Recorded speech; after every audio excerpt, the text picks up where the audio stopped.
So guys, जैसा कि हमने पिछले एपिसोड में देखा कि लू यांग किंग होंग को फाइट में हराने वाला था, इसीलिए किंग होंग मास्टर लिन से मदद मांग रहा था, लेकिन उन्होंने मदद करने से मना कर दिया था क्योंकि सी मिंग भी उनकी फाइट के बीच में नहीं आ रहा था। तो अपने भाई की मदद करने के लिए किंग यू ने लू यांग पर अटैक कर दिया था, लेकिन उसके अटैक से बच गया था और उसने किंग यू की चेस्ट में शॉट घुसाकर उसे बेहोश कर दिया था। लू यांग ने किंग होंग पर अटैक करके उसे भी बेहोश कर दिया था। उसके बाद लू यांग ने ली चू को जान से मार दिया था। अपना बदला पूरा होने के बाद लू यांग सी मिंग के साथ लू फैमिली की तरफ जा रहा था। सी मिंग ने उसे 8 लेजेंडरी स्वॉर्ड्स के बारे में बताया था। लू यांग बाकी बची 2 स्वॉर्ड के बारे में पूछ रहा था। फिर अब हम सी मिंग को देखते हैं, वो लू यांग को बाकी बची 2 लेजेंडरी स्वॉर्ड्स के बारे में बताता है। वो कहता है कि पहली स्वॉर्ड का नाम ताओ शेन है, उसका एलिमेंट वुड है। दूसरी लेजेंडरी स्वॉर्ड का नाम डार्क किरिन है और उसका एलिमेंट डार्कनेस है। ये दोनों सोर्स बहुत ही ज्यादा मिस्टीरियस है क्योंकि इन दोनों को बहुत प्राचीन काल में देखा गया था, यहाँ तक कि ब्लड गोल्ड से भी पहले देखा गया था। उसके बाद उन्हें किसी ने नहीं देखा, जिस वजह से बहुत कम लोगों को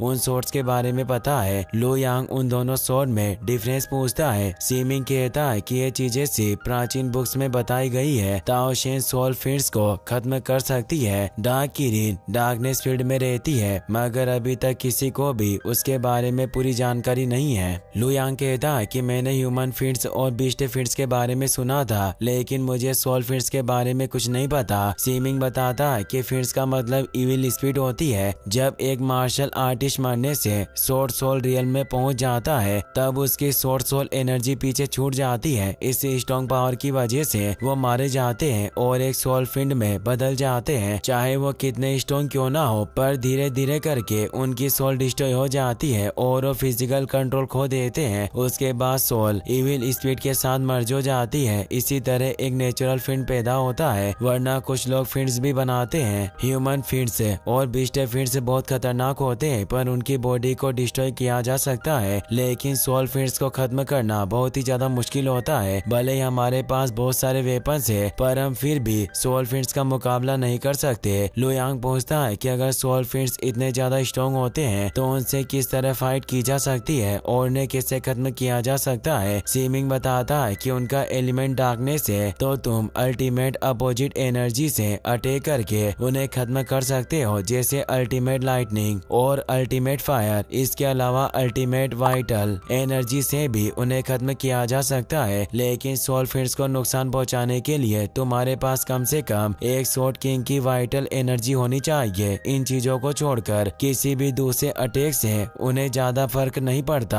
लू यांग पूछता है कि अगर तुम्हारे सामने कोई सोल फिंड आ जाए तो तुम क्या करोगे और क्या तुम उसे हराओगे। सीमिंग कहता है कि यहाँ इतने ज्यादा सोल फिंड्स नहीं है क्योंकि नेचुरल तरीके से बने हुए सोल फिंड्स बहुत कम होते हैं और दूसरे सोल फिंड्स को सिर्फ किसी खास मिशन के लिए बनाया जाता है, पर सोल फिंड्स को बनाना बहुत ही ज्यादा मुश्किल है। इसके अलावा सोल डोमेन की सभी ग्रेट फैमिलीज ने सोल फिंड्स को बनाने पर बैन लगा दिया है और फिंड्स बनाना एक रेस्ट्रिक्टेड आर्ट है, जिस वजह से बहुत कम मार्शल आर्टिस्ट हैं जिनका सामना सोल फिंड्स से हुआ हो। इसीलिए तुम्हें ज्यादा फिक्र करने की कोई जरूरत नहीं है। ये सब बातें करने के बाद दोनों हॉर्स की स्पीड बढ़ाकर तेजी से आगे बढ़ते हैं। रात को दोनों माउंट ब्लैक सिटी में पहुंचते हैं। सीमिंग बताता है कि ये सिटी वेस्टर्न यूजो किंगडम की आखिरी सिटी है। यहाँ से हम 2 घंटे में ब्लैक माउंट रीच पहुंच सकते हैं। वो वेस्ट डोमेन और नॉर्थ डोमेन को जोड़ने वाली एक बहुत बड़ी माउंटेन रेंज है। हमें उस माउंटेन को पार करने में आधा दिन लग जाएगा, इसीलिए आज रात हम माउंट ब्लैक सिटी में आराम करेंगे और कल सुबह जल्दी यहाँ से निकल जाएंगे। दोनों एक होटल में जाकर खाना खाने लगते हैं। सीमिंग कहता है कि कल रात हम इस माउंटेन को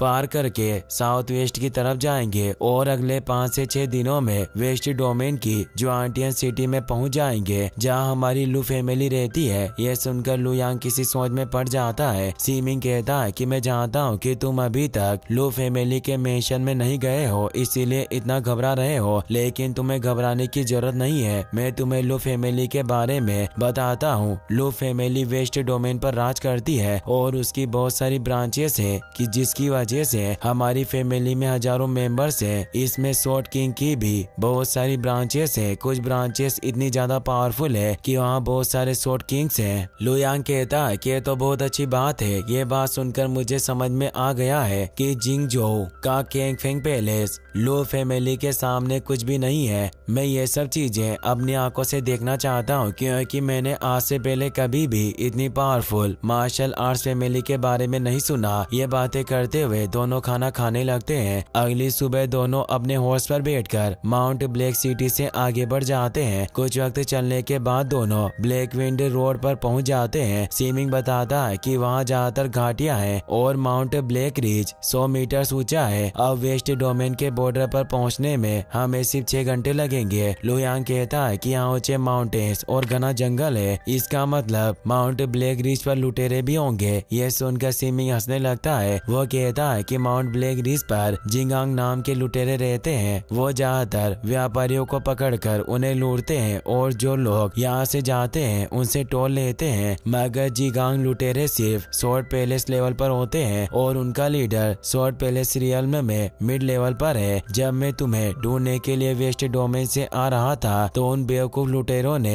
मुझे लूटने की कोशिश की, मगर मैंने बहुत सारे लुटेरों को मार दिया। इससे गुस्सा होकर उनके लीडर ने मेरे ऊपर अटैक कर दिया तो मैंने उसका भी एक हाथ काट दिया। वो सब अपनी जान बचाने के लिए ब्लैक विंड रिज की तरफ भाग गए। अब मुझे नहीं पता कि वो माउंट ब्लैक रिज पर है या नहीं, वैसे भी हमें उनसे डरने की जरूरत नहीं है। यही बातें करते हुए दोनों आगे बढ़ जाते हैं। आगे जाते हुए लुयांग को हवा की डरावनी आवाजें आने लगती है तो सीमिंग बताता है कि हम अभी जहाँ चल रहे हैं वो ब्लैक माउंट रिज की सबसे गहरी जगह है, जिस वजह से हवा की आवाज डरावनी लग रही है, पर यहाँ कोई खतरा नहीं है। थोड़ा आगे चलने के बाद दोनों हॉर्स से उतर जाते हैं ताकि हॉर्स की भी एनर्जी बच सके। दोनों पैदल आगे बढ़ने लगते हैं। तभी सीमिंग को कुछ अजीब चीज महसूस होती है। वो दोनों वहाँ रुक जाते हैं। तभी कुछ फिंड्स वहाँ आते हैं। उन्हें देखकर लुयांग को लगता है कि ह्यूमन फिंड्स हैं। सीमिंग बताता है कि इस जगह पर इविल स्पिरिट नहीं आती है और यहाँ इतनी ज्यादा इविल स्पिरिट भी नहीं है जो डेड बॉडीज को अपने कंट्रोल में कर सके। ये सब कॉप्स पपेट्स यानी मरे हुए लोग जिन्हें कोई कंट्रोल कर रहा है। लुयांग पूछता है कि क्या कॉप्स पपेट्स ह्यूमन फिंड्स से अलग होते हैं। सीमिंग बताता है कि ह्यूमन फिंड्स इविल स्पिरिट होती है जो ह्यूमन बॉडी को अपने कंट्रोल में कर लेते हैं, जबकि कॉप्स पपेट्स मार्शल आर्टिस्ट द्वारा बनाए जाते हैं। ह्यूमन फिंड्स और कॉप्स पपेट्स एक जैसे दिखाई देते हैं, पर इन्हें बनाने का तरीका एकदम अलग होता है। कई बार ह्यूमन फिंड्स को कोई कंट्रोल नहीं करता है क्योंकि वो नेचुरल तरीके से पैदा होते हैं, लेकिन इन कॉप्स पपेट्स के पीछे जरूर कोई मास्टर माइंड है जो इन्हें कंट्रोल कर रहा है। सीमिंग चिल्लाकर कहता है कि जिसने भी इन कॉप्स पपेट को बनाया है मैं उसे बताना चाहता हूँ कि हम वेस्ट डोमेन की लो फैमिली के मेंबर्स हैं, इसीलिए हमें यहाँ से जाने दो।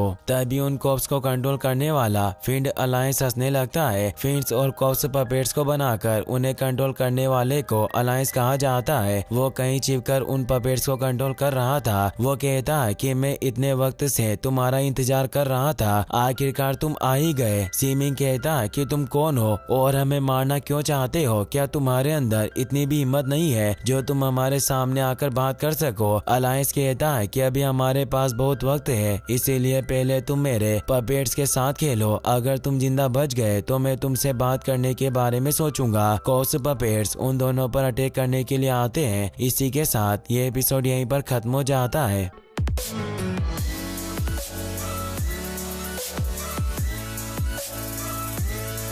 गाइस, अगर आपको वीडियो पसंद आया हो तो इस वीडियो को लाइक करने के साथ साथ चैनल को सब्सक्राइब जरूर कर लेना। मिलते हैं नेक्स्ट वीडियो में।